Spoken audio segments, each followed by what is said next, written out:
नमस्कार। हमारी आज की कहानी है नसीब अपना अपना। एक राजा था, उसके 7 पुत्रियां थीं। सबसे छोटी पुत्री का नाम सुकन्या था। राजा उससे बहुत प्रेम करता था। एक दिन राजा ने अपनी पुत्रियों से पूछा, तुम किसके भाग्य का खाती हो? तब 6 पुत्रियों ने कहा कि आपके भाग्य का ही खाते हैं। सुकन्या ने कहा, पिताजी, मैं मेरे भाग्य का खाती हूँ। मेरे नसीब में जो लिखा है वही मुझे मिलेगा। राजा उसकी यह बात सुनकर बहुत नाराज हुआ। उसने कहा, मैं तुम्हारा नसीब देखना चाहता हूँ। राजा ने अपनी 6 पुत्रियों का विवाह अपने मित्र राज्य के राजकुमारों से करवा दिया और सबसे छोटी सुकन्या को अपने राज्य से निकालने का आदेश दिया। उसने कहा, इसका विवाह एक पत्थर से करवा दिया जाए। महल के पास रखी शिला के साथ उसका विवाह करा दिया गया और उस पत्थर के साथ उसे राज्य से दूर जंगल में छोड़ आने का आदेश दिया।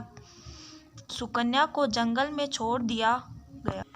सुकन्या एक संतोषी स्वभाव की लड़की थी। उसने सोचा, शायद यही मेरे नसीब में लिखा है।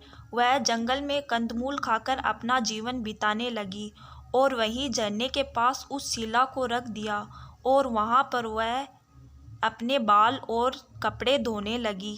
3 साल बीत गए। एक दिन वह कपड़े धो रही थी तो वह शिला टूट गई। सुकन्या ने देखा कि वह शिला बीच में से खोखली है और उसके खोखले भाग में एक पंखा रखा हुआ है। उसने वह पंखा निकाला और उसे हिलाकर हवा खाने लगी। तभी उस पंखे में से एक राजकुमार निकला। उसने सुकन्या को बताया, यह जादुई पंखा है जो सालों से इस शिला में छुपाया हुआ था। इसे हिलाने पर मैं हाजिर हो जाऊंगा और जो तुम चाहोगी वह तुम्हें मिल जाएगा। राजकुमारी ने वहाँ जंगल में राजकुमार से कहकर महल बनवा लिया और एक सुंदर बगीचा भी बनवा लिया। वह दोनों वहाँ खुशी से रहने लगी।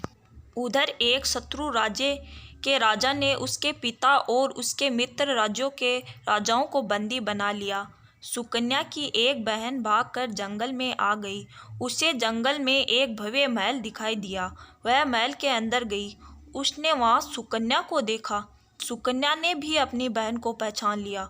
वह उससे पूछती है कि वो जंगल में क्या कर रही है। सुकन्या की बहन ने सब कुछ बताया। सुकन्या की बहन पूछती है, तुम्हें यह सब कैसे प्राप्त हुआ? सुकन्या ने जादुई राजकुमार के बारे में बताया। सुकन्या की बहन उसके नसीब से जलने लगी। उसने राजकुमार को मारने का प्लान बनाया।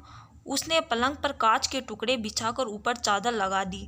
जब सुकन्या नहाने गई तो उसकी बहन पंखा हिला देती है। राजकुमार आता है। सुकन्या को नहाता देखकर वह वहां पर सो जाता है। कांच के टुकड़ों से वह घायल हो जाता है। राजकुमार ने सोचा, सुकन्या ने उसे मारने के लिए ऐसा किया है। वह गायब हो जाता है। उसके बाद वह वहां नहीं आया। आगे की कहानी सुनने के लिए हमारे चैनल को सब्सक्राइब कीजिए और कहानी का दूसरा भाग देखिए।